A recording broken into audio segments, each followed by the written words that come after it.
अगर आप भी अपनी किचन को लग्जरियस, ट्रेंडी और सदाबहार के लिए बनाना चाहते हैं, वो भी बिना एक्स्ट्रा पैसा खर्च हुए, तो ये टिप जरूर अपनाना।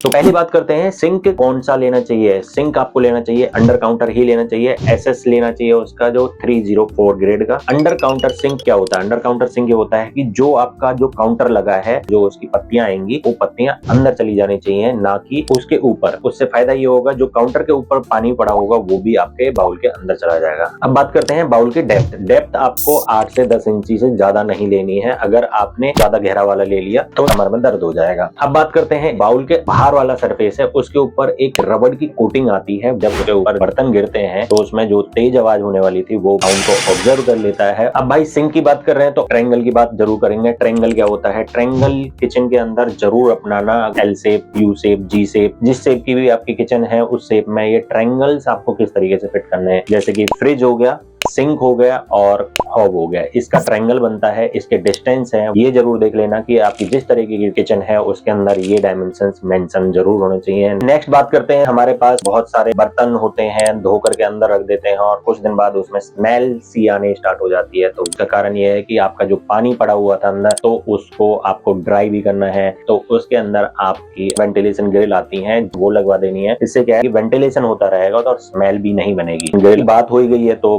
विकर बास्केट की बात पीछे कैसे रह जाए। तो विकर बास्केट आप एसएस की भी लगवा सकते हो, पर लेकिन नेचुरल के साथ में नेचुरल चीज ही कनेक्ट कर पाती है। और तो जूट की जो भी आपकी विकर बास्केट आती हैं वो लगवा सकते हो। भाई नेक्स्ट बात करते हैं, सिलेंडर को कभी भी अंदर नहीं रखवाना चाहिए किचन के अंदर। नियरेस्ट जो बालकनी है आपको वहां तक प्रोविजन बनाना है। वो प्रोविजन हो सकता है आपका कॉपर पाइपिंग से हो या फिर आपकी फ्लेक्सिबल पाइपिंग से हो, वो आपको देख लेना है किससे बनवाना है। पर आपको कॉपर पाइपिंग है, ऊपर से ट्रेवल नहीं करानी है जहां डेडो टाइल्स होती है, तो आपको करना है साइड में। अगर एक नोजल दे सकते हो वहां दे करके साइड से ही डाउन करके और स्कर्टिंग के थ्रू आप ले जा करके अपने होम में कनेक्ट कर सकते हो फ्लेक्सिबल पाइप को। या फिर अगर आप कॉमनली आपका कोई एरिया ऐसा है कि ग्राउंड फ्लोर पे रख सकते हो तो लॉकेबल सिस्टम पे। इससे फायदा ये होगा कि आपकी अगर स्टेयरकेस के ऊपर कहीं पे किसी ने सिलेंडर रख दिया तो वहां पे निशान पड़ जाते हैं। या ट्राई करो कि बाहर की बाहर बालकनी से बालकनी ही चेंज हो जाए। अब बात करते हैं भाई क्रॉकरी यूनिट जरूर प्लान करनी है। अगर आप ऐसा नहीं करते हैं तो ऑब्वियस ही बात है, आप इसको अवॉइड कर सकते हैं, क्योंकि इसका एक एक्स्ट्रा खर्चा आता है, क्योंकि इसके अंदर जो फिटिंग है वो काफी महंगी आती है। और आपने सस्ती वाली फिटिंग लगवा ली तो ऑब्वियस ही बात है वो खराब जल्दी हो जाएगी। ब्रांडेड ही फिटिंग्स लगवानी है, इस चीज का जरूर ध्यान रखना है। ब्रांडेड जैसे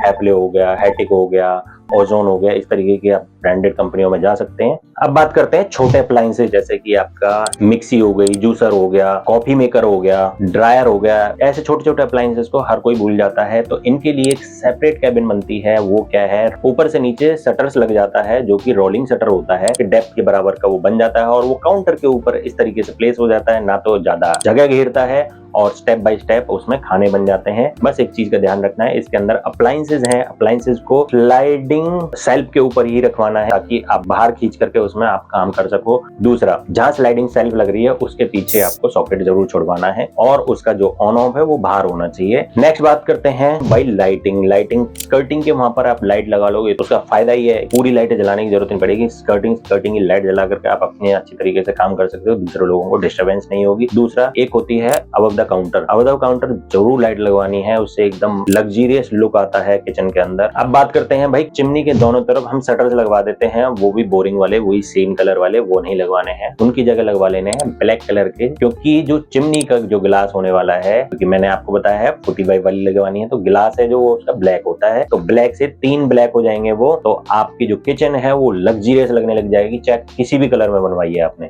अगर उस कैबिनेट के अंदर आपने कैबिनेट लाइट छोटी सी लगवा ली तो वो तो सोने पे सुहागा 101% होने वाला है। नेक्स्ट बात करते हैं, किचन के अंदर ओपन शेल्फ कम से कम यूज करो। अगर आपने यूज करनी है तो ग्लास लगवा लो ट्रांसपेरेंट वाले, ताकि उसके अंदर डस्ट ना बैठे, और किचन के अंदर जब डस्ट बैठती है तो वो चिकनाहट के साथ में बैठती है। अब बात करते हैं इलेक्ट्रिकल पॉइंट्स अक्सर लोग गलत बनवा लेते हैं। जैसे कि फ्रिज है, फ्रिज के पीछे ही स्विच सॉकेट दे देते हैं, फ्रिज के पीछे नहीं देना, फ्रिज के पीछे सॉकेट देना है, उसका ऑन ऑफ है मेन उसमें देना है, ताकि आप उसको ऑन ऑफ इजीली कर पाओ। ऐसे ही हॉब, माइक्रोवेव, चिमनी, ओटीजी सारे उनके सॉकेट पीछे छुड़वाने हैं। ऑन ऑफ आपको काउंटर के जो बैक फ्लैश टाइल होने वाली है वहां पर। दूसरा, जहां हम प्रोफाइल लाइट लगवाते हैं पॉइंट उसी के जस्ट बगल में छोड़ देते हैं, ऐसा नहीं करना है। वो आपको लॉफ्ट में छोड़ना है क्योंकि आपका अडेप्टर लगना है। अडेप्टर नहीं तो बाहर नीचे दिखता रहता है। अब बात करते हैं काउंटर टॉप। काउंटर टॉप कभी भी डार्क शेड में मत लगवाना। डार्क ब्लैक कलर का अगर लगवा लिया तो मान लो डाकू से थोड़ा सा क्रैक पड़ा तो साइड से दिखेगा, उसमें ऑफ व्हाइट लगवा सकते हो, बेज में जा सकते हो, व्हाइट प्लस में ग्रे का एक कॉम्बिनेशन आता है जिसे सतवारी बोला जाता है, उस शेड में जा सकते हो। व्हाइट एंड रेड शेड में जा सकते हो, व्हाइट एंड ब्लैक में भी जा सकते हो, क्वार्ट्ज में जा सकते हो, ग्रेनाइट में जा सकते हो। मैं आपको 2 ही पत्थर रिकमेंड करूंगा जो काउंटर टॉप के ऊपर लगते हैं। और जो ऐसा पत्थर है जो सेम फिनिश में नहीं आ सकता तो वो कभी नहीं लगवाना है,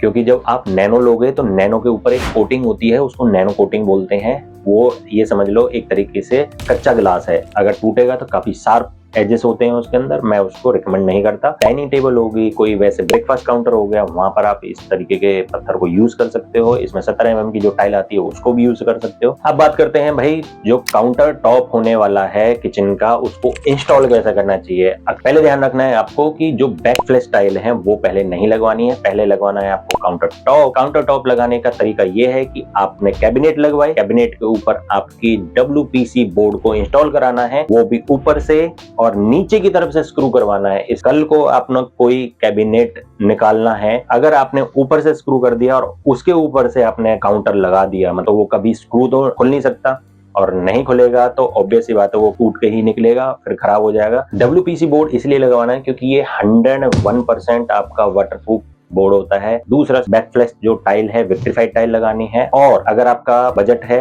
तो हर कैबिनेट के पीछे कमर्शियल टाइल जरूर लगवानी है। अगर आपका बजट नहीं अलाउ कर रहा तो आपने प्लास्टर करवाया होगा, पेंट करवाया होगा। इसके पीछे PVC की फ्लोर प्रोटेक्शन आती है 4 mm की या 5 mm की, कोई भी ले आना, आप उसको लगवा देना है। इस मान लो पीछे सीलन आई तो वो क्या है, इसके कनेक्शन को काट देगा। काउंटर टॉप का एक और काम करना है, जो डबल टक्कर सामने से दिखाई देती है वो बाहर की तरफ निकली होती है शटर से थोड़ी सी, तो आपको जो शटर्स का लेवल है वहां से आपको 2 mm या 3 mm बाहर की तरफ वहां एक ग्रूव कटवा देना है पत्थर के नीचे से। उसका फायदा यह है कि जब आपका पानी पड़ेगा तो वो क्या है उस ग्रूव से टकराएगा और वहीं से नीचे गिर जाएगा, जिससे शटर्स के अंदर आपका पानी नहीं जाएगा। अब अक्सर लोग कंफ्यूज रहते हैं, भाई हमें किचन किस मटेरियल में बनाना चाहिए और रॉ मटेरियल क्या होना चाहिए उसका। देखिए HDHMR में बनवा सकते हो, वो आपको लेना है एक्शन टेसा का। आपको जो मटेरियल है वो मटेरियल की कैलकुलेशन इस तरीके से करनी है, तो नीचे का 6 फीट, हाइट उसकी 2 फीट, तो 6 दूनी 12 into 3, मतलब आपको 3 गुना बोर्ड लेना है, मतलब 36 फीट आपको बोर्ड लेना है। दूसरा बात करते हैं, अगर आप प्लाई और प्लाई बोर्ड में कंफ्यूज हैं तो प्लाई बोर्ड है जो वो उसके अंदर बोर्ड्स आते हैं, ब्लैंक खड़े होते हैं और 2 प्लाइयों के बीच में खड़े होते हैं। वो प्लाई बोर्ड से सिर्फ और सिर्फ शटर्स बनते हैं। जो आपके कारकस बनने वाले हैं वो आपके हरदम प्लाई में बनते हैं। प्लाई आप किसी भी कंपनी की ले लेना, बस ध्यान रखना कि जो उसके अंदर लेयर्स हैं वो लेयर्स आपकी बिल्कुल सीधी होनी चाहिए और गैप्स नहीं होने चाहिए उसके अंदर। फिनिश क्या लेना चाहिए भाई, देखो फिनिश मैं आपको हरदम रिकमेंड करूंगा लेमिनेट लो, सेम हाई ग्लॉस जैसे कि एक्रेलिक का फिनिश आता है, MR+ की ले लो। वो आपकी एक तो मेंटेनेंस फ्री होगी, दूसरा इतनी ही ग्लॉसी होगी जितना आपका एक्रेलिक होगा। अगर आप फिर भी एक्रेलिक में जाना चाहते हो तो प्रीलेम एक्रेलिक ही लेना। अब बात करते हैं शटर की जो एजेस होती हैं, वो एजेस काफी शार्प होती हैं, तो एजेस पे PVC की जो टेप है वो 2 mm की लेनी है, उससे कम नहीं लेनी है, नहीं तो उसको राउंड नहीं कर पाओगे। ट्राई करना कि फैक्ट्री मेड ही हो। अब बात करते हैं भाई किचन, आपको हरदम हैंडललेस किचन लेनी चाहिए। G प्रोफाइल, J प्रोफाइल जितनी भी आ रही हैं ये हैंडललेस किचन में नहीं काउंट होती हैं। हैंडललेस किचन वो होती हैं जहां आपने 45 डिग्री पे उसी को ही कटवा दिया, बोर्ड को ही। एक क्विक टिप है ये, आपको फ्लोर पे टाइल लगवानी है। टाइल के ऊपर बहुत सुंदर सुंदर अच्छे मैट आते हैं, जिसकी वजह से आप नंगे पैर उसके ऊपर चलोगे तो आपके जो एड़ियां हैं थोड़ी सी उसके अंदर गड़ जाती हैं और वो एंटी स्किड भी हो जाती है। दूसरा, कमर में जो दर्द रहता है वो भी नहीं रहता है उससे। अमेजोन पे मिलते हैं, अगर आपको लिंक चाहिए तो आप मेरे को बता देना, मैं लिंक भेज दूंगा आपको।